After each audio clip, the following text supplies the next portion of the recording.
They say a secret is a poison that only the teller can survive. But in the case of Beatrice, Duchess of Ashbourne, the secret was the only thing keeping the man she loved alive. For 5 years, the world believed she was a cold-blooded murderess who had slipped arsenic into her mother-in-law's silver cup. They didn't know that every step she took into the freezing rain of her exile was a step taken to lead a killer away from her husband's throat. If this tale of betrayal and hidden sacrifice stirs your heart, please subscribe and join our circle of story lovers. Tell me in the comments, would you rather be hated for a truth you cannot tell, or loved for a lie you have to live? Chapter 1. The Silver Cup and the Shroud of Rain. The Jubilee of the Dowager Duchess of Ashbourne was meant to be a triumph of candlelight and silk, a night where the ancient stone of the estate hummed with the laughter of the ton. Instead, it became the night the music died, replaced by the terrifying sound of a silver chalice hitting the marble floor with a dull, heavy thud. Beatrice stood frozen. Her hands, usually so steady, were still outstretched as if she could catch the liquid, a dark spiced wine she had prepared with her own fingers. At the head of the table, her mother-in-law, a woman who had been more of a mother to her than her own kin, clutched her throat. The dowager's eyes, usually sharp with wit, were wide with a sudden, glassy terror. She collapsed, her silver-grey hair spilling over the damask tablecloth like a shroud. "Mother!" Arthur's voice tore through the sudden silence of the ballroom. The Duke of Ashbourne did not look like a man of logic then, he looked like a wounded beast. He gathered the dying woman in his arms, his frantic gaze darted around the room until it landed on Beatrice. It was the vial that sealed her fate. It hadn't been hidden well, because it wasn't meant to be a secret. It sat on the vanity in Beatrice's chambers, a small glass teardrop containing the remnants of a potent sedative. To the physician who found it, it was evidence of a toxin. To Arthur, who stood over her an hour later in the library, his face a mask of such cold, crystalline hatred that it burned worse than fire. It was the weapon of a traitor. "I loved you," he whispered, and the words were like a jagged blade. "I gave you my name, my hearth, and my soul, and you gave her death." "Arthur, please," Beatrice gasped, her heart fracturing. She could see his uncle Silas standing in the shadows behind the Duke, a phantom with a thin, predatory smile. Silas had leaned in earlier that night, his voice a viper's hiss in her ear. "One word to the boy about the bone rock, Beatrice, and he won't live to see the dawn. Let him hate you. It is the only way he survives." "Do not speak my name," Arthur roared, the grief finally breaking through his ducal composure. "You are stripped of it. You are nothing to this house. You are a ghost, Beatrice, and if I ever see your face again, I shall forget I was once a gentleman and become your executioner." He didn't wait for the law. He didn't wait for a trial that Silas would surely manipulate. He threw her out himself. The rain was a deluge, a biblical flood that sought to wash the sin of Ashbourne from the earth. Beatrice stood at the iron gates, her silk gown soaked through, clinging to her skin like a second, colder skin. She watched the lights of the manor, the only home she had ever known, flicker and die out. She did not cry. There was no room for tears when one's lungs were filled with the smoke of a bridge burned. She fled to the south, to the port city of Oakhaven, a place where the air tasted of salt, rot, and desperation. It was a city of ghosts and outcasts, the perfect place for a duchess who had become a demon. She found work in the cellar of a disgraced alchemist, a man who traded in cures and poisons alike. For 5 years, Beatrice traded her embroidery needles for glass retorts and pestles. She learned the language of hemlock and nightshade, of foxglove and belladonna. She became a master of the very things they accused her of using. She grew thin, her hands scarred by acid and stained by herbs, but her eyes grew sharp. She watched the news from the north like a hawk. She heard that the Duke had closed the estate, that he had locked the great rose garden, her favourite place, and let the briars choke the blooms until it was a graveyard of thorns. She heard he had become a recluse, a man of stone who refused to marry, his heart apparently poisoned along with his mother. He hated her. He cursed her name every night. And every night, as Beatrice fell asleep on a cot that smelled of damp earth, she took comfort in that hatred, because as long as he hated her, he was looking at her, and not at the shadow standing right behind him. She was his shield, and she was content to be a shield of rusted iron, so long as the blow never landed on him. But then, 5 years to the day of her exile, a carriage with a coat of arms she recognized all too well rattled through the muddy streets of Oakhaven. A servant, panicked and grey-faced, pounded on the alchemist's door. "The Duke," the servant gasped, clutching his chest. "He has the cold flesh, the almond breath. Please, they say there is a healer here who knows the dark cures." Beatrice stood in the shadows of the cellar, the scent of bitter almonds, the scent of Silas's signature poison, filling her mind. The cycle was starting again. Silas was finishing what he started. She pulled a deep, dark hood over her face, her fingers trembling only for a second before she steeled them. She would return to Ashbourne, not as a wife and not as a duchess. She would return as the plague he feared most, to save the man who wished her dead. Chapter 2. The Ghost in the Sick Room. The iron gates of Ashbourne did not groan, they shrieked, a sound of neglected metal that mirrored the state of the man within. As the carriage rolled up the long winding drive, Beatrice looked out the window and felt a phantom ache in her chest. The great oaks, once majestic, seemed to huddle together in the mist, and the rose garden, her sanctuary, was a skeletal nightmare of blackened vines and strangling weeds. Arthur had kept his word. He had let everything she loved die along with her reputation. She stepped into the foyer, her heavy wool cloak trailing water across the checkered marble. The house felt tomb-like, the air thick with the scent of beeswax and the underlying metallic tang of sickness. Mrs. Higgins, the housekeeper who had once taught Beatrice how to dry lavender, did not recognize the gaunt, hooded woman before her. "This way, healer," the servant whispered, his voice trembling. "The physicians have given up. They say it is the vapors of the lungs, but his skin, it is like ice." Beatrice followed him up the grand staircase, every step a memory of a life she was no longer allowed to claim. When she entered the ducal bedchamber, the smell hit her instantly, bitter almonds. It was faint, masked by the pungent odor of medicinal vinegar, but to her trained nose, it was a scream. Arthur lay beneath a mountain of furs, yet he was shivering so violently the bedposts rattled. His face, once the very picture of vibrant, stubborn health, was a waxen mask of grey.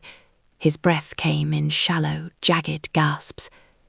"Out," Beatrice commanded, her voice raspy from years of disuse.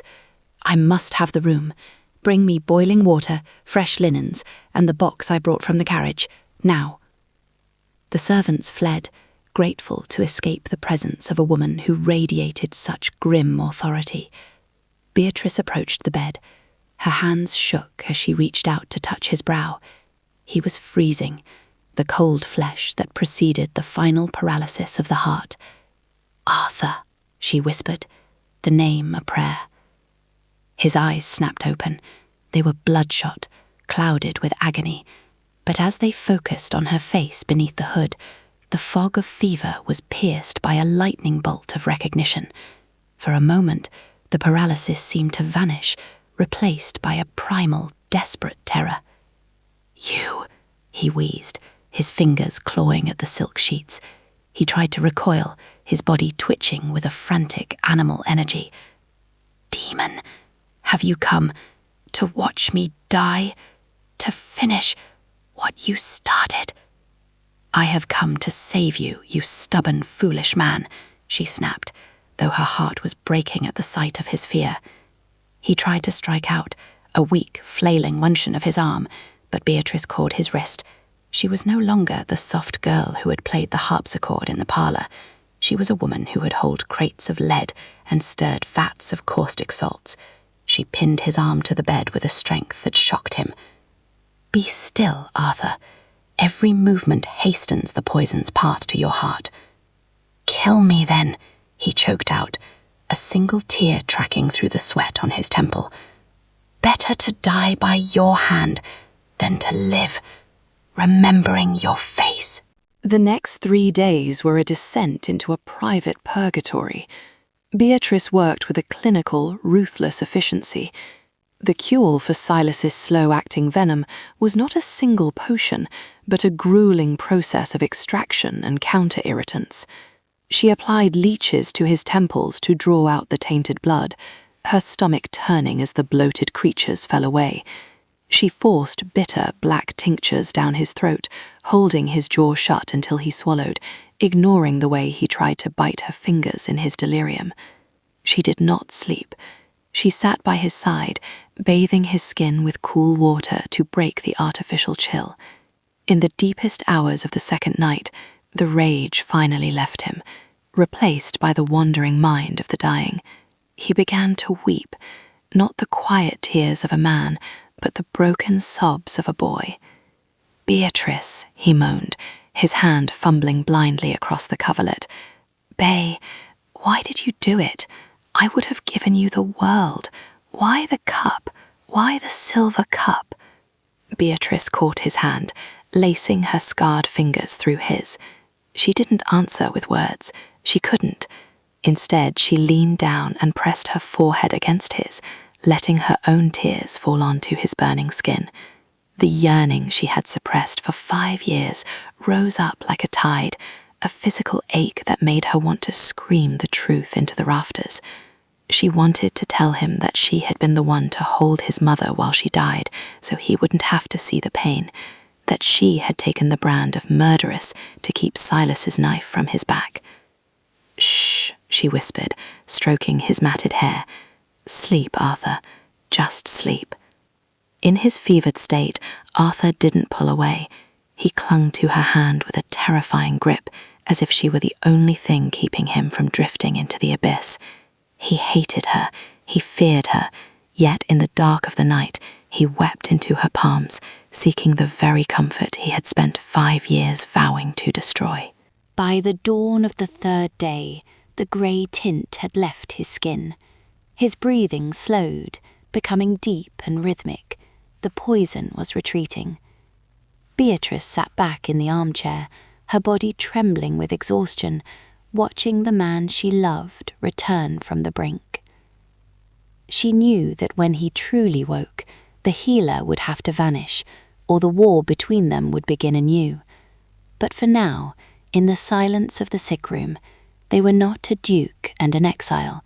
They were simply 2 souls bound by a tragedy that only one of them understood.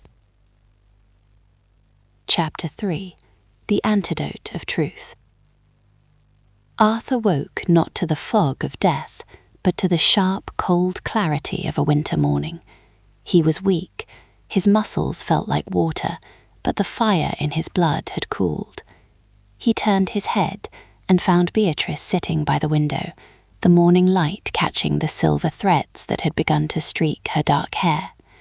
She was holding a small crystal vial. "You should be dead," Arthur rasped, his voice a ghost of his former power. "I have died 1,000 times in 5 years, Arthur. One more would hardly be an inconvenience," she replied, her gaze fixed on the vial. She stood and walked to his bedside, her movements graceful despite her exhaustion. She placed the vial on his bedside table. "This is the poison that cost me my life. Do you know what is in it? Death," he spat, "my mother's end." "No," Beatrice said, her voice dropping to a low, steady thrum. "It is a heavy tincture of poppy and mandrake. It was a mercy. Your mother was dying, Arthur. She had the bone-wasting disease, the same one that took your grandfather. She was in such agony she couldn't scream. I found out, and I found out something else. Your uncle Silas was helping her along with small doses of arsenic to hasten his inheritance. Arthur's heart hammered against his ribs. You lie. Silas has been my rock. Silas told me that if I spoke a word of his medicine to you, he would ensure you followed your mother to the grave before the week was out. You were 21, unprotected, and surrounded by his men. I didn't give her the vial to kill her. I gave it to her so she could sleep through the pain of the poison Silas was already feeding her. I took the blame so he would stop looking at you as an obstacle. I became a murderess so you could become a duke. The silence that followed was heavy enough to crush the lungs. Arthur looked at the woman he had cursed, the woman he had banished into the mud and the plague, and he saw not a villain but a martyr. The truth hit him with the force of a physical blow. The 5 years of wasted hate, the locked garden, the cold bed. Why, he whispered, his voice breaking. Why didn't you tell me later? Why didn't you send word? Because Silas never stopped watching you, she said simply, and because I didn't think you would believe a girl over the man who raised you. Arthur didn't stay weak for long. Fury is a potent medicine. Over the next week, fueled by a cold, ducal rage, he orchestrated a final performance.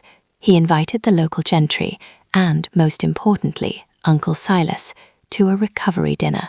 At the head of the table, Arthur sat, pale but regal. Beatrice stood behind him, still hooded, appearing as nothing more than a silent nurse. When the wine was poured, a vintage Silas had personally selected from the cellar, Arthur did not drink. Instead, he watched Silas lift his glass. "A toast," Arthur said, his voice like cracking ice, "to the things we keep hidden in the dark." Before Silas could sip, Beatrice stepped forward and dropped a single white petal in Silas's glass. The wine began to fizz and turn a sickly, bruised purple. "What is this?" Silas demanded, dropping the glass. "It is a reagent, Uncle," Arthur said, standing slowly. "It reacts only to arsenic. The same arsenic you've been seasoning my wine with for a month. The same arsenic my wife, the Duchess, recognized the moment she arrived." The room erupted. In the chaos, Silas tried to flee, but he was met at the door by the constabulary Arthur had summoned. As Silas was dragged away, screaming of his rights, the room fell into a stunned, suffocating silence. All eyes turned to the hooded woman. Arthur did not look at the guests. He walked to the center of the hall, to the very spot where he had once stood, and stripped Beatrice of her dignity. Slowly, painfully, the Duke of Ashbourne sank to his knees. He bowed his head before her, his forehead nearly touching the floor. "I have been blind," he said, his voice carrying to every corner of the room. "I have been unworthy of the breath in my body and the name I bear. Beatrice, I cast you into the storm to save my own pride, while you stayed in the shadows to save my life. I ask for no forgiveness, for I deserve none. I only ask that you allow me to spend the rest of my days attempting to earn the right to look upon your face." The ton whispered, but Beatrice didn't hear them. She reached down and took Arthur's hands, pulling him up. "The garden is dead, Arthur," she whispered. "Let us go and see if anything can still grow." They were married again that spring, not in a cathedral, but in the ruins of the rose garden. Together they dug into the earth, their hands stained with the same soil, replanting the briars with new, vibrant blooms. Beatrice never fully stepped back into the light of the ton. She remained the shadow duchess, the woman who knew the secrets of the hearth and the bottle, ensuring no poison, literal or metaphorical, ever crossed their threshold again. Arthur became a man of profound mercy, a light in the county who never judged a soul without seeking the truth behind the veil. Their love was no longer a fairy tale of silken ribbons. It was something harder, deeper, and entirely unbreakable. It was a love born of fire, cured by truth, and as enduring as the earth itself. In the end, it was not the absence of darkness that saved them, but the courage to walk through it together. Arthur and Beatrice learned that the deepest scars are often the places where we are strongest, and that a heart once broken and mended is more resilient than one that has never known pain. They lived their lives as a testament to a simple, haunting truth, that the greatest act of love is not to die for someone, but to live in the shadows so that they might walk in the sun. As the roses bloomed once more at Ashbourne, their scent was no longer of bitter almonds, but of the sweetness that only comes after the longest, coldest winter.